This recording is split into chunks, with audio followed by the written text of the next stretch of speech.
Jess, how are you? I mean, I'm should I even good. ask? Should I even ask how you are? I'm good. I'm green. I always think it's funny traveling family vacations. I would say just group travel, period. Traveling in a group with your family.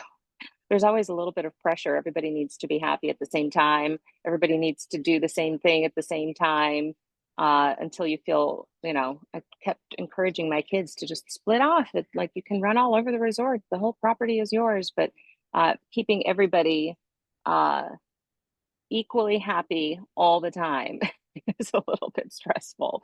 But hard gig, having that job on vacation. But all good. It's been a green week.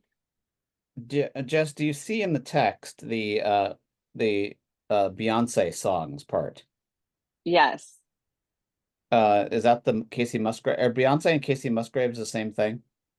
I don't think so. Beyonce might have a few more Grammys.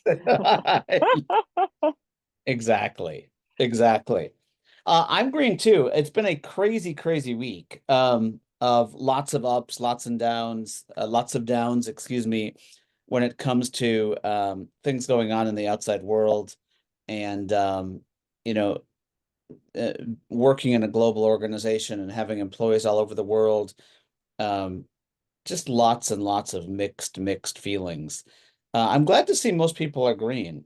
One of the things I saw a little bit ago, and I was going to read, I had it up here to read, um, was, and Jess, I don't know if you've seen this or not. You're probably ignoring it where you are, but this latest consumer sentiment survey that Mm, came out. I don't know if anyone's heard that.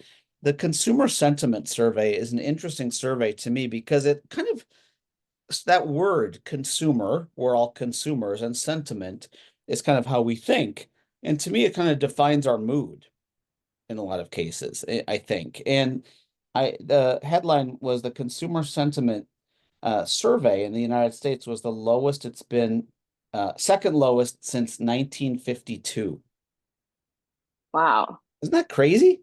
73 years. Hmm. And the only other time it was that low was, back in this crazy, recession time, excuse me. So crazy to think about that. I mean, how do people, I'd love to just have a quick conversation before we get into our one big thing. When people see news headlines like that, how does it make you feel? So consumer sentiment tumbles in April. Anyone? I'd love to see what you say. Concerning, important word. Not surprised, Mm, tired, tired. anxiety. I think it's really important to call these words out. I'll second tired, not surprised. I mean, some people are fatigued by it. Some people are, I'm not going to say happy about it. Um, you know, Dollar pummeled. Jamie Dimon sounds alarm. Fink, recession near. Stocks stay manic. I'm just reading more Mm. headlines uh, from this morning. Um, so when you start to think about that, I'd love to hear, James, I love your comment, create small wins. I was going to say, I'd love to hear what you do, your one big thing when you actually think about those, when you start to hear those headlines or see those headlines, like what are the things, the actions that you take? And Jess, we had this conversation a few weeks ago, and maybe we're going to have this action over and over and over and over again, this conversation this year. But, you know, when you see these types of things, I like Jess's comment, focus on things I can change or impact. Um, I like James's comment. Jess, do you have anything that you do there? Um, I mean, obviously things are volatile in terms of the market, well, in terms of society, government, politics, the market. There's not one thing that feels stable from day to day or week to week. Um, and from a human nature perspective, that is exhausting. It's exhausting to read the news. It's exhausting to process information. It's exhausting to fact check, to discern what's happening around you, to make decisions. And so I think it's a lot of emotional labor, and then there's clearly financial impact, which is unfortunate. It's not nothing. Like Yeah, this for isn't sure. just a headline. This morning I actually started a little conversation on Substack, and I really wanted to. I just put a link in the chat, and for those of you that aren't in there, I really wanted to get a conversation going besides just what we do here, where people can go back and read it and things like that. And it was really cool to see what some of the things that people said that they were focused on for their one big thing going into the weekend. Everything from going to a nonprofit gardening center, and getting plants to working on a project or creating a project plan for something that they hadn't had a chance to think about for a long time, to heading out of town to a wedding. So, when you get a chance, chime into these communities. And Jess, I know you're really good at taking part in communities on LinkedIn and creating them on LinkedIn, but there's a lot of them Yeah. out there, and I hope that you can take advantage of them. If we think about the combination of human and digital together, even though we can't always be together, it does create an opportunity to share a lot of those things. Dorothy, thank you for saying that. I love Jason's writing on Substack too. If you guys are not on Substack yet, it's a great forum for content. It's more long form blog style narrative content. I found a lot of people, including Jason, that I love to read there. You get a little bit more depth than you might find on a long LinkedIn post or something like that.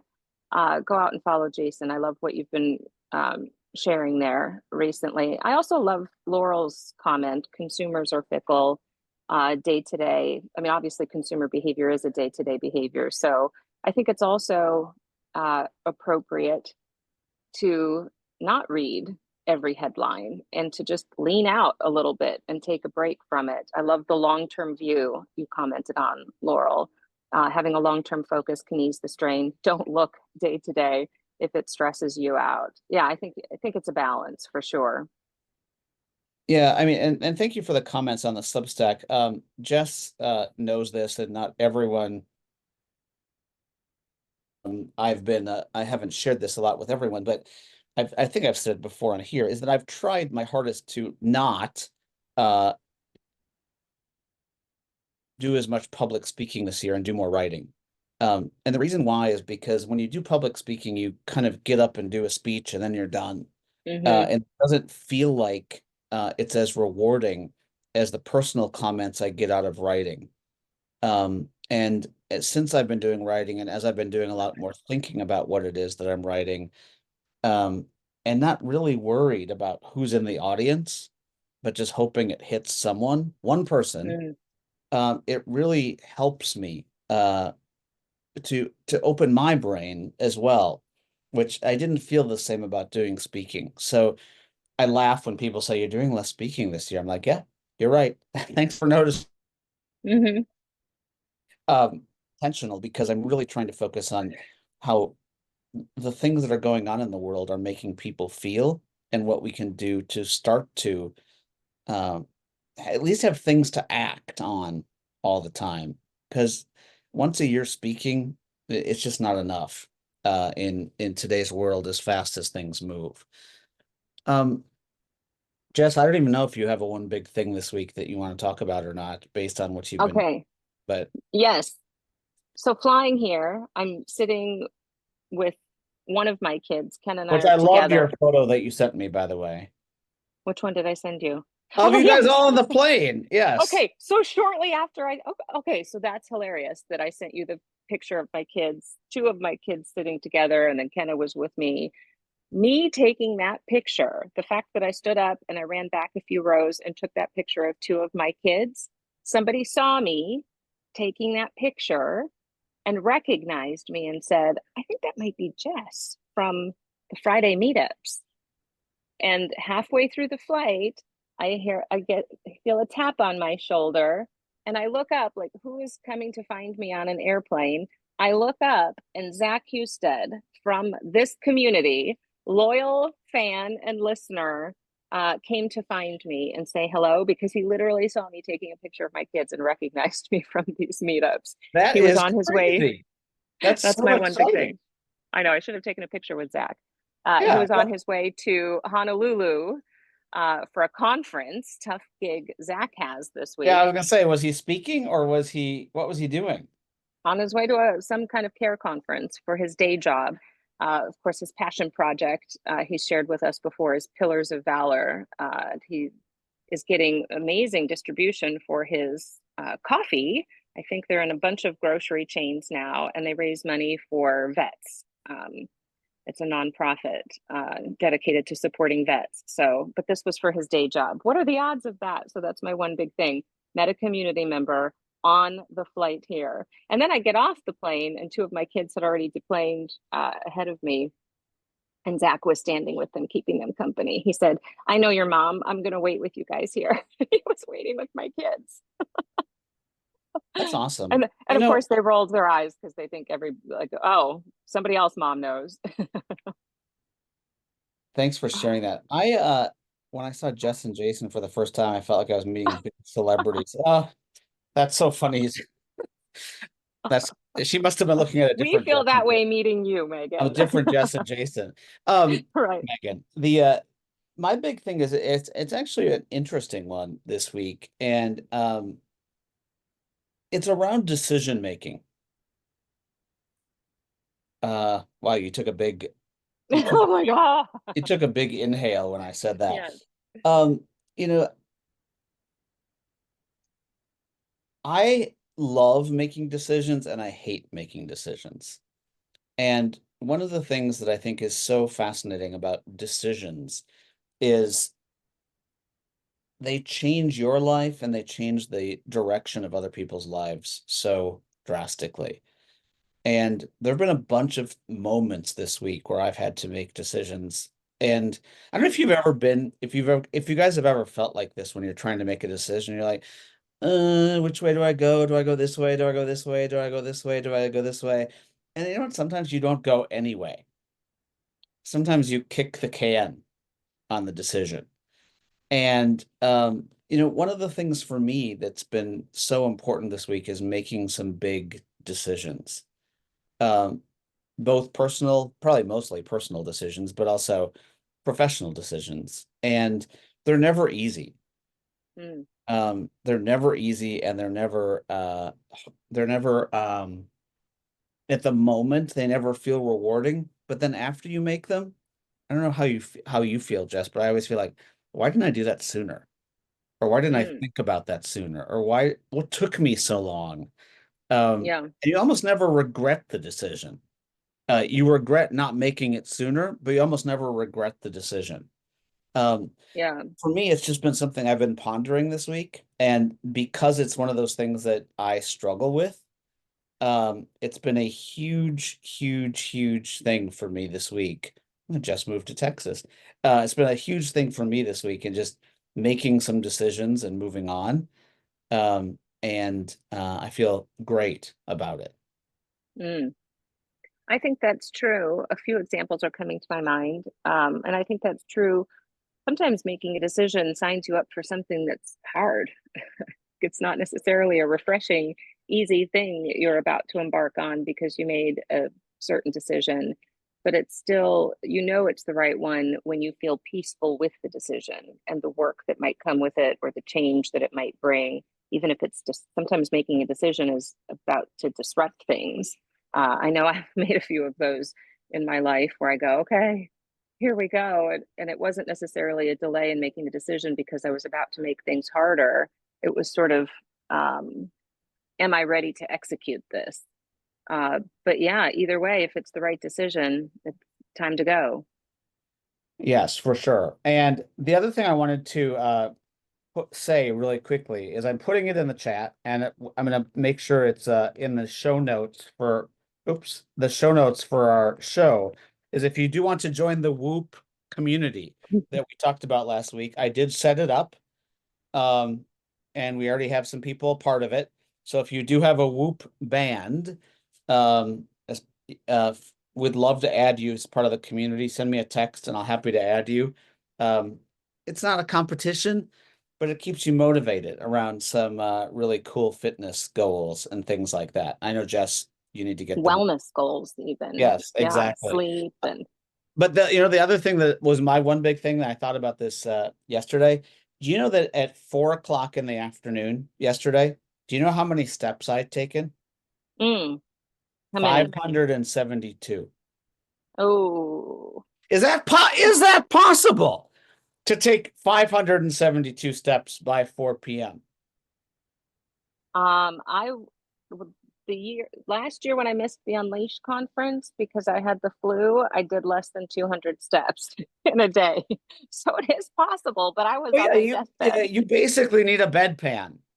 You Right. basically, no, Lynn, all I did is walk from there to here to the bathroom to here to the bathroom to here to the bathroom to here. It's got to be one of the worst possible things in the world.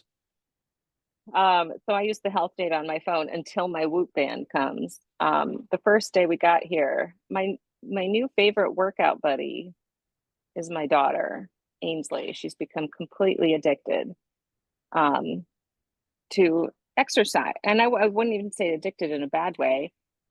She loves the mental, um, she feels so good when she works out. She feels such a sense of calm and peace, and stress flies off of her. The first day we were here, we did 19,909 steps because she couldn't stop. She wanted to walk the beach and explore the whole property and work out in the gym. And like, she was just like this busybody. And that's not a normal description I would give my oldest. So yeah, we've had a pretty active week. Do you actually think it's appropriate for someone on here to be talking about me to switch to depends?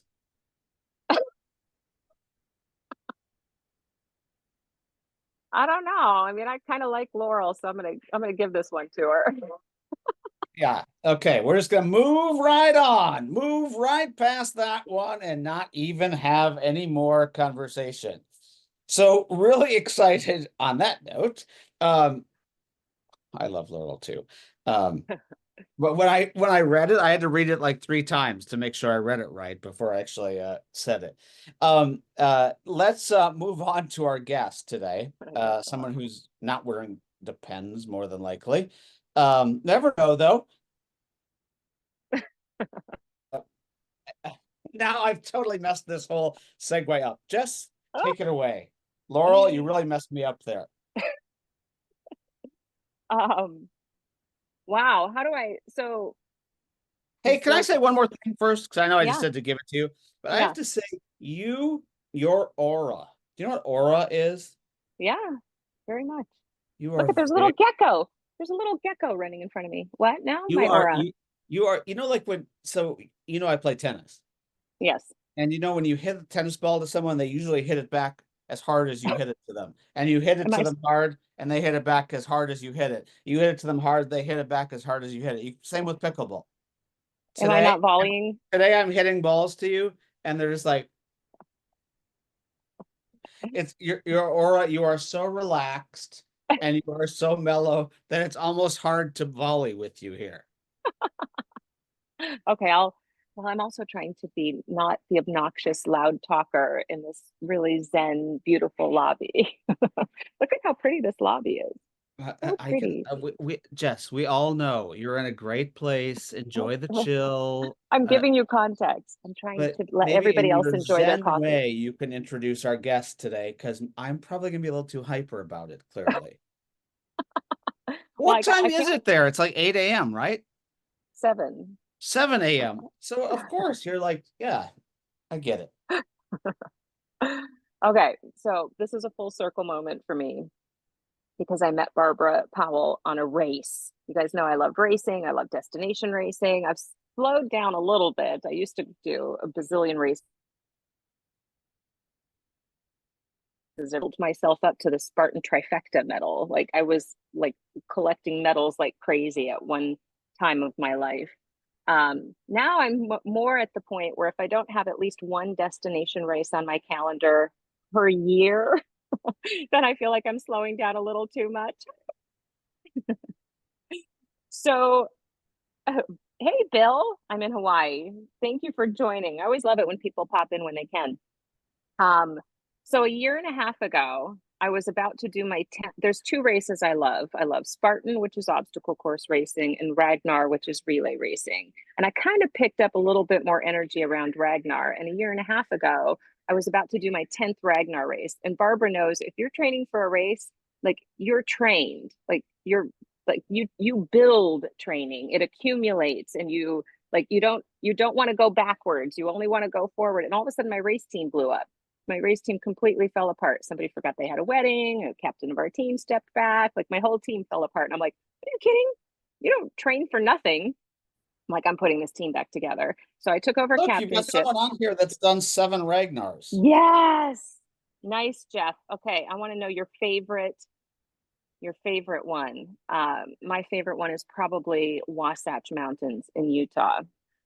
Um, but I was putting my team back together for the Ragnar Trail in Wisconsin in 9 Mile Forest. And I think we needed a minimum of seven. I can't remember if there was probably a minimum. You could run a racer short, but there was a minimum. And Sky, one of our mutual friends, was like, I think I might know somebody. And not just anybody, like you can kind of recruit anybody into a Ragnar, and like other runners can help pick up some slack, even if you're not fully trained, even if you're not an everyday runner. Not we didn't recruit just anybody. Barbara is like serious ultra runner. I think you were still training, Barbara, for the Leadville 100. Were you training for it, or had you just completed it? I can't I remember. had just come back from the Leadville 100 like a couple of weeks before that. Yeah. Oh my gosh. Oh, look at Jeff has done Wasatch twice. Florida Keys. Okay, I haven't done Florida Keys. Mm. Amazing. And Tammy's done the Minnesota, Wisconsin Ragnar years ago. Fun and tiring at the same time. What a great description for racing. So, Barbara, introduce yourself to everybody. Racing isn't the only thing you do. You have a really cool job. Tell us a little bit about yourself, and then we'll get into some cool conversation. Oh, I love it. Well, first of all, just love zooming in on this conversation with the vibe that's been set. Because starting off with Soul Care and Beyonce, big fan of that, right? With the Hawaii backdrop, the tennis volleying that's taking place between the two of y'all, and then me scooching my way in. So thanks. You scooching your way in, not in depends, in my politically correct way. I apologize for that. Oh, Um, completely okay. Admit it, I mean, even in these 100-mile races that I've done, I have not yet worn Depends. So, but yeah, my name is Barbara Powell. I am an avid runner. Running has really I suppose, supported and volumized the direction of my professional career. So I started running at the ripe age of like 6 or 7 years old, just doing like these cute little run walks with my family. I'm the middle child of 12, and running was just one of those like, this is a cheap activity that we can get all the kids involved in, and they were going to drive them to the same place to practice. And it happened to be one of those sports that I just fell in love with. So it's given me this really lovely avenue of opening up doors for me for where I've headed in my career. So I ran competitively in college. I went to Bentley University, right outside of Boston. And upon graduation, I got a fantastic job working for a marketing agency whose client was Nike Running. And Mm, my main job was to connect with high school kids, to run with them, have them try out the footwear, find out what they loved about it, right? And just be like an on the grounds grassroots marketing for Nike Running. So it was really this dream job right out of college. oh, But that blossomed into from there, they hired me on full time. I ended up going off and working for Nike full time. Throughout my 20s, I was really embedded in like corporate culture and the performance side of things. So not from Nike, I went on to work for Skechers Performance when they decided to create a whole running program, and they pulled on professional runners to sponsor and whatnot. And I found myself in a place where my entire 20s was really revolving around being as highly performative as I could, of really pushing the envelope in terms of how hard could I run, how many marathons could I get under my belt, what projects could I say yes to. I don't really think I said no much throughout my Mm. 20s. And that brought me to, as you can probably guess, to a really significant place of burnout where I was physically exhausted, I was mentally wiped. I could no longer access like my creative ability to do the good work that I wanted to do in the marketing realm. And I wasn't able to run at the high capacity that I wanted to. So there was this, dark night of the soul, or a stretch of dark night of the soul that happened in that period of time that then prompted me to really ask the question of how can we actually perform at this really high level that like I really wanted to perform at, but do it in a way that's going to feel good, be sustainable, and actually be a healthy version of that. And Mm. that curiosity took me from, I had been in New York City all throughout my 20s, took me from New York City to Minnesota. I ended up finding the master's program at the University of Minnesota. There's the Center for Spirituality and Healing is there as part of the nursing program.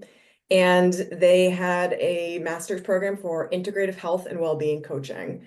And it was one of those kismet things where everything lined up where it was like, yes, that is exactly the tool that I believe might be needed for not just for myself, but for what I want to actually pass on in this world and the impact that I actually want to make.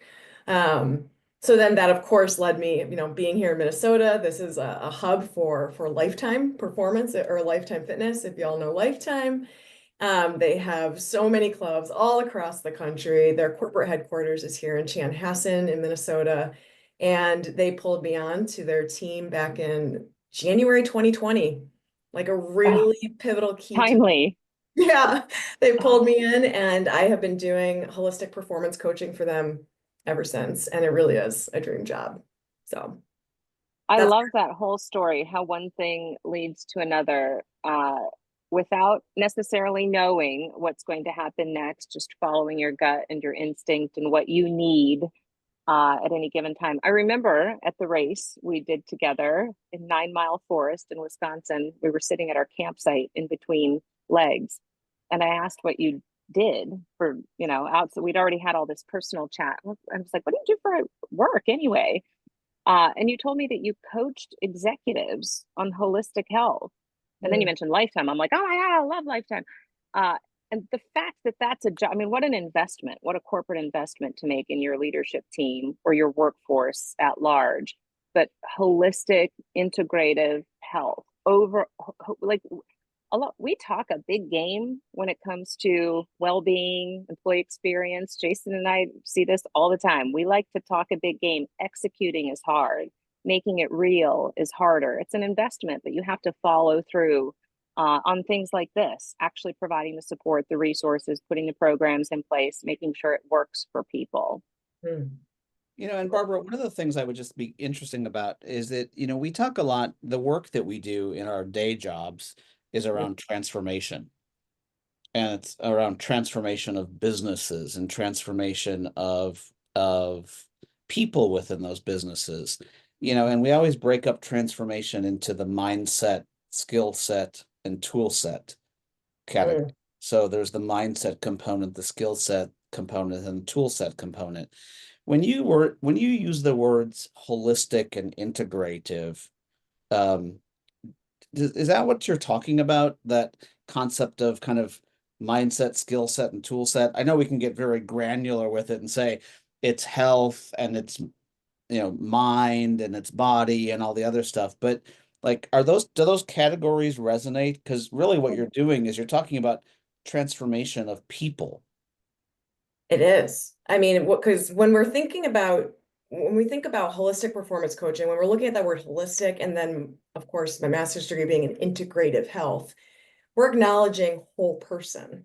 We're acknowledging, hey, you're a person who is part of this larger organization. You're going to be impacted by the culture, by what's happening in that organization, the relationships that you have there, what we call, societal as well as social impact around you.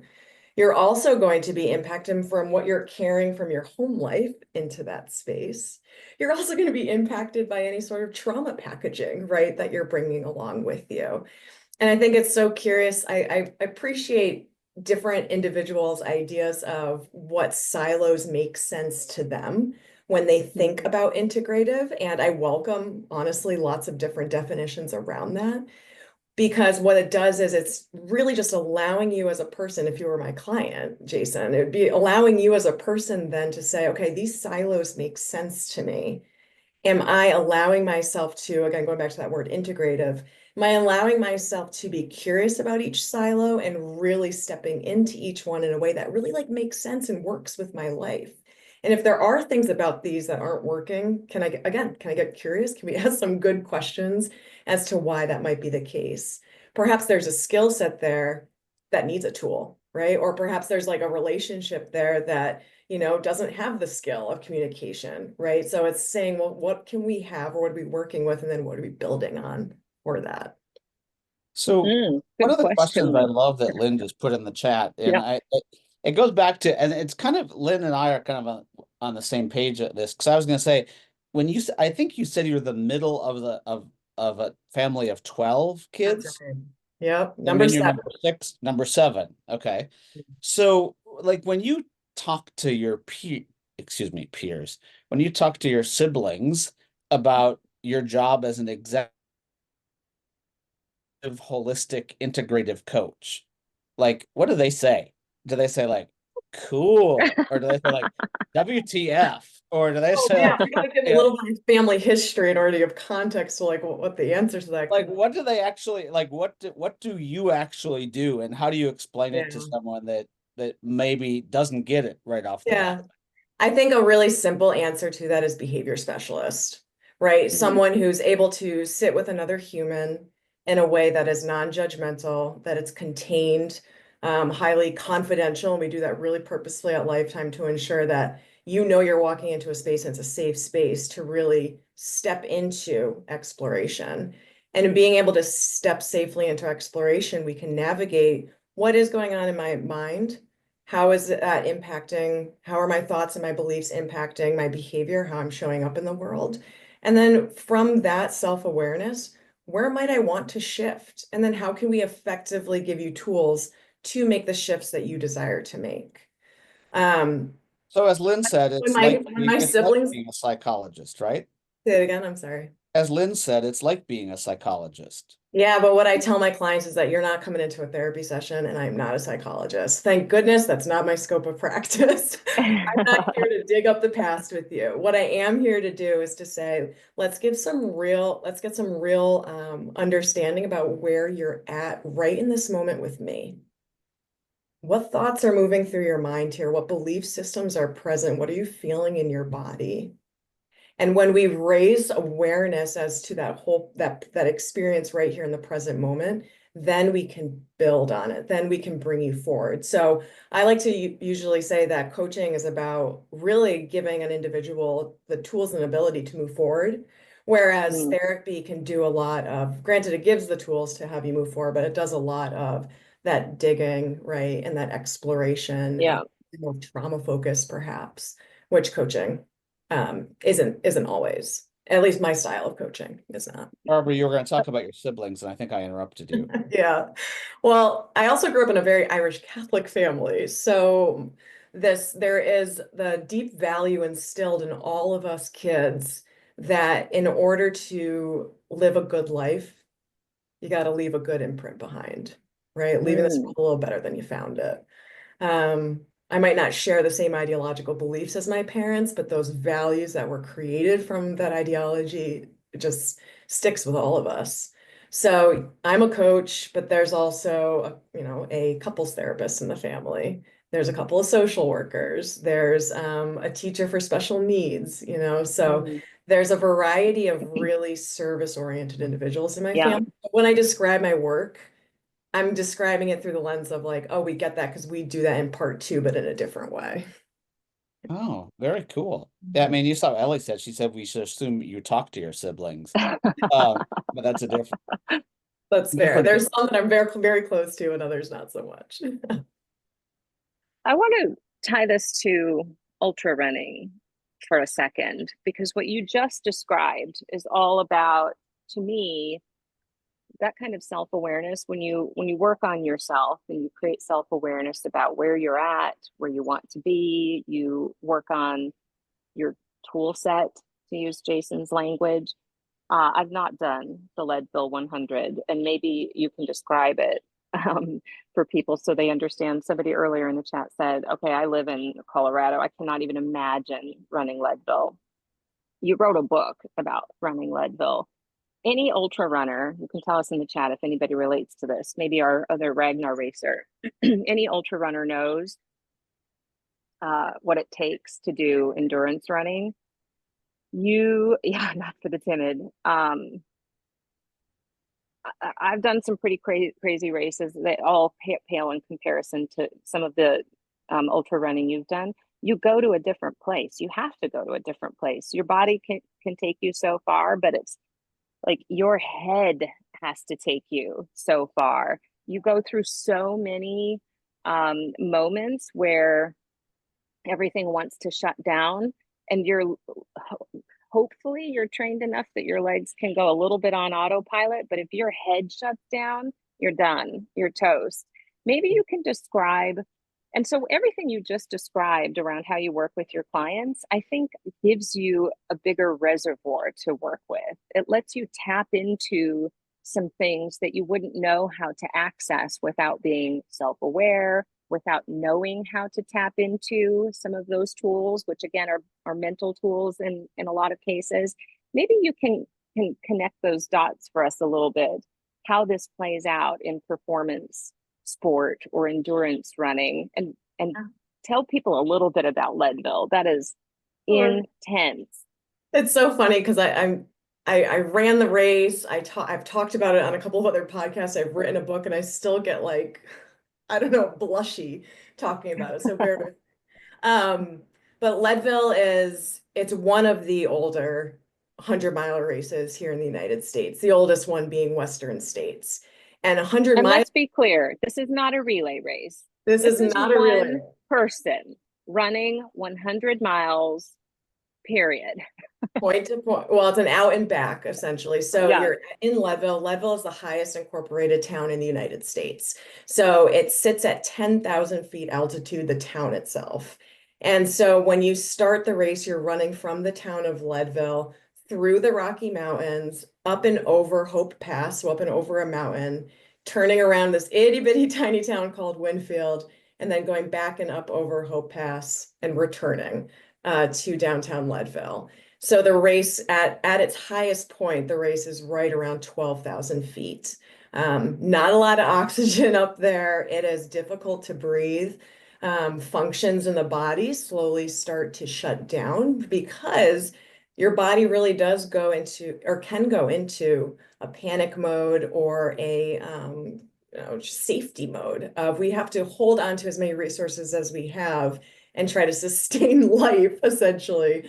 So one of the big things I knew going into this race was I wanted to be as prepared as possible for the endeavor. And I knew that was going to first and foremost take the physical capacity to run at altitude, right? I wanted to put myself in a position where I could go many miles up at, that thin air and be able, right, to be able to eat. That's like the biggest issue in ultra training of like your digestive systems like start to shut down because the blood flow stops going there. Your body doesn't want it. So I ended up leaving Minnesota. So I live here in Minneapolis, Minnesota. I ended up leaving Minnesota in April of that year. Went to a slightly higher, tiny town. It's not even really considered a town, but it's a little bit higher than Leadville. And I was living at 11,000 feet altitude, so sleeping at 11,000 feet throughout the summer, and then coming down in altitude to actually do my running and training. And being able to do that all summer, like physically prepared me. And so that goes to show, like, if I'm working with a client and we're talking about, stepping into something brand new that's really scary that they haven't done before, we talk about mental callousing of, well, what are really small ways that replicate, like your training essentially? What are the small ways that replicate that very big presentation or big scary interview you're about to go into, or that, club remodeling, right, that you're in charge of and the CEO is aware of it? What are small ways that you're already building the capacity to show up? Because if we just show up to the big scary thing and we don't build any capacity, we might get by, but you're depending on a lot of luck for that. Mm-hmm. So that's why I love that idea of mental callousing. And so not only with like physically stepping into and taking those small steps, it's okay, well, the actual process of physically showing up mentally prepares me. Me stepping outside of my comfort zone of Minneapolis trails that I love here and adore here, and actually, taking on brand new trails that I've never experienced before, meeting new people that I've never come across before. Every single moment is like a little mental expansion. It's like making a little extra room in your mind. One of my favorite ultra runners, Courtney DeWalter, talks about taking, when she's in like the pain cave in the middle of a race, take like it's like pickaxe, just making the cave bigger, just making it bigger. Yeah. And I appreciate that visual so much because when we think about fear, the one big thing, right? Well, negative one big thing, not one of y'all's one big thing, but negative one big thing that gets in our way from even taking a step forward into something new, different, and exciting for ourselves. It's a mental minimizer. We get really small. We isolate ourselves. We stop connecting with people. It has a way of really minimizing us. So we can almost bypass that fear response in a way, or rather teach it that it's okay by embodying the steps that we need to take. So a lot of my coaching, if in regards to using ultra running as content for it, really is the encouragement of you can step in, you can do something small in order to prepare for the big thing. And like giving yourself credit for those moments that really are expanding your mindset in a way that's going to be really helpful and purposeful for you. But if we don't have any sort of preparation, real talk, you're most likely setting yourself up for failure. Barbara, I love that you talk about mindset a lot and just being really authentic. Jess knows about my relationship with my mother, who had which is rocky at times. But it's really, and I wonder if you've ever dealt with this. So I was having a similar conversation with my mom, completely different, like what it was about, but we can relate it to this. And she said, you know what? Uh, I have an expiration date. Mhm. And I was like, what do you mean an expiration date? She's like, like I'm almost done. And it really hurt me. I mean, to the point of like, so I'm sorry that my question is not going to come out right, but do you run across people that show up that say they don't have either the time, not like time left in their life, or Mm, or they don't have the mental ability to prepare, to build the capacity to yeah, show up, or they've already given up, it feels like, for Mhm. one reason or another. And I'm yeah. just curious if you've ever coached anyone through It's a that. really, And really, I like the pickaxe thing. But if you Mhm. can't even raise your arm to swing the pickaxe in your head, like what do you do? I so appreciate this question because in part, well, first of all, my mother's the same way. She's just like this. She's in her 60s and she's been saying for a decade now that she's going to die soon. It's just that she what it is. She wants us to be good and prepared for it.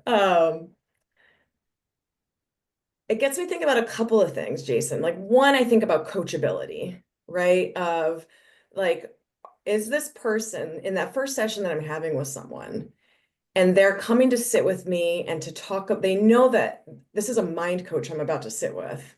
We're going to talk Mm. about my self-limiting beliefs. We're going to pop open my mind and see what's here and take inventory together. We're going to navigate like, how does my mindset impact my actions? And for a lot of folks in that first session, that's really exciting, a little scary, but just exciting enough where they're like, okay, I'm willing to take the next right step with Barbara. I might not be able to lift the pickaxe yet, but I know that there is a pickaxe I could pick up. And I feel like I'm leaving that call with Barbara, like capable and able to build a little strength. We're going to walk that together. There's some sort of hopefulness or feeling of like, I am ready and willing to do that work. If I'm sitting with someone in that first call and they're there because a leader requested that they sign up with me, they have no idea why they're there. They start having a conversation with me and they hear me talk about these things of like, this is what we're going to navigate and explore together. And they don't want to be there, or they're not ready for that next step. Essentially, if we think about like the change model, they're nowhere near preparation mode, right? They haven't started even considering So what do you navigating. do? Kick them out? Well, what my approach is to like hold up a mirror. I think of like me as a coach is like a lot of my job is to hold a mirror up and be like, this is what I'm experiencing from you. This is what Mm. and I repeat back I of like like, that. I hear that that your leader wanted you to be here, that you're not really sure what this is all about. And I don't necessarily feel, and tell me if I'm wrong, but I don't necessarily feel as though you're ready or want to step into this type of, environment, which is totally okay. Not everyone has to. So I think that there's an importance to, we call it just like a meeting a client where they're at, just like really meeting a person where they're at. And I am definitely not one to arm wrestle a person, right, to move in a particular direction. I'll use some good Mhm. motivational interviewing, but we won't arm wrestle for it. Do you believe, Jess knows I always ask weird questions towards the end. Not weird, but do you believe that people have infinite possibility,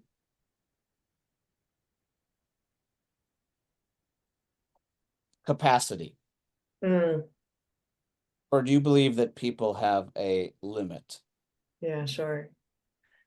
I think one of the reasons why I'm so skilled at my job, if I may say so, Why are is you squinting when you say that? because I'm pulling into my inner world and I'm trying to pick Ah, the right I'm holding word. up my mirror to you and you're squinting. Mhm. Thank you.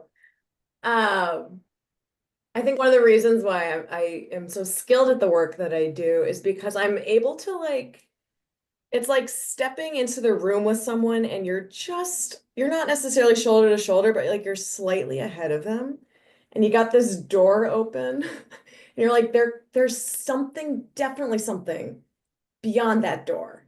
I don't yet know what that is for you. You might not know what that is, but you want to walk there together? So I don't know if that's a direct answer to your question Oh, necessarily, but that's really I cool. definitely believe that like Yeah. we have to have that belief, I think, in order to do this type of coaching work really well, to say that there actually really is more than meets the eye. There's more than this limited capacity that we're coming into this room with together. And like, damn it, let's go explore that. Let's just go step into it and see what might be there.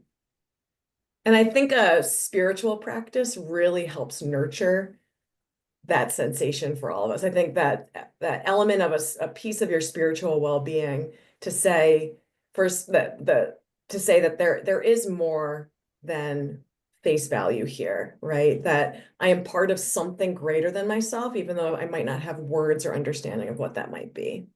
And that can be really a really nourishing thought to step into. I love Lynn's quote there that says take a little bit of Mhm. time to refill before they can give more. I Mm. think that's really, really important. Can I ask one more just question? Jess, can I ask one more quick question? Yes, of course. It's not going to be that quick. Digital, uh, Mm. the remoteness. We read, you hear something every day about how people are becoming less connected. Mm. Um, I assume you do a lot of your work. When you said walk through the door together, it made me feel like I was with you, which is what brought this question up, even though I'm not with you. You're very skilled at being able to do that in your communication style. But I'm curious as to the people you run into. Do you see that technology is helping people, hurting people, or it depends based on how they think about it? Yeah. I mean, technology has been, it's actually really curious if you look, I've been following a lot of the research around in the coaching realm of like pre and post COVID. Like before COVID, like texting technology around coaching or any sort of like texting, emailing, even virtual, there was minimal research on it. And it was actually kind of like nose up at it of the real good work is done in person. And since COVID, right, and like moving through just like extreme isolation and separation, that any sense of connection actually can be really powerful. It's what you make of it. I think that there's, a lot of the times I think of like when I'm connecting with a client for the first time, it's like, hey, here I am. I'm in my home office. Like I situate us. Like I'm in my home office. I live in South Minneapolis, right? My dog, my co-coach is laying right here on the floor, right? Like what Jess did gave us like a visual of where she's at. Jason, for you of acknowledging that you're at home. I think there's a lot of really important cues we can give each other, right? To acknowledge, hey, I see you. Do you see me? Um, Mm-hmm. it's when it becomes so deeply impersonal where we don't feel seen and we feel as though, am I a piece of technology too? Right? Am I just like an extension of technology? I think that's where that missing like element takes place. So the more connective and individualized it can be, truly, I believe the better. That's why like a space like this, I think a lot of folks, not from what I read in from read what pops up and everything and hearing personal stories and coming on these past couple of days, listening to the speakers of there's genuine connection gets built here through technology. And thank goodness for that, right? Yeah. To be able to bridge us to each other in a really Yeah, yeah. absolutely. I think intent has a lot to do with creating that kind of space for that Mm. type of connection and conversation, and being willing to sort of lean into it and be vulnerable and engage that way. Uh, I love everything that you've shared with us around capacity, mental callousing. I'm going to remember that one. I love that. What's next for you on the race schedule, or for your next event? Okay, I'm super excited because in like 2 weeks' time, I'm headed to London. I got into the London Marathon. So this is the first time I've trained hard for a road race since my 20s, and I'm a brand spanking new person with all different types of approaches. So I'm excited to get back on the road and race it hard. Oh my gosh, good luck to you. Not your first Yeah, marathon, of when's course. yours? Jess, when's yours? I'm doing, I think it's so the race I did with Barbara was my 10th Ragnar and probably like my 35th race. I forget. I don't really count anymore. Do you count? Do you have like a medal rack and stuff? I mean, I do, Um, yes, there it is. My next Ragnar, I believe, is my 12th. And it's Zion National Park in 4 weeks. oh, I'm That's excited to awesome. do Zion. Well, for Utah's you two gorgeous. rock stars, I'm trying to get past 860 steps today. So as soon as I do that, I'll let you guys know. take a meeting on Oh a my gosh. Exactly. A Yeah. meeting, walking meeting. Exactly. Barbara, thank you so much for being here. Thank you. Really, really appreciate it. I know there are some links in the chat on how to get a hold of you, and we'll put it in the show notes. Jess, thank you for joining from Hawaii. Safe travels back and continue on Thank your you. Zen My mode Zen, there that you're on. Have some coffee or something this morning, or for pineapple sure. juice. I love pineapple juice in Hawaii. Have you had any? Yeah, I think they served us like little fresh pineapple and juices when we checked in. We were so tired. Yes. Very, very jealous. As Barbara knows, it's not sunny or warm here this week. So It just is. it just is. It just is. Beautifully said. That's a great way to end. It just is. Well, thank you all Thank so you, much Barbara. for fun. Thanks everyone for joining. Take Have a care. great Have a good weekend, everyone. weekend. See you next week. Bye-bye.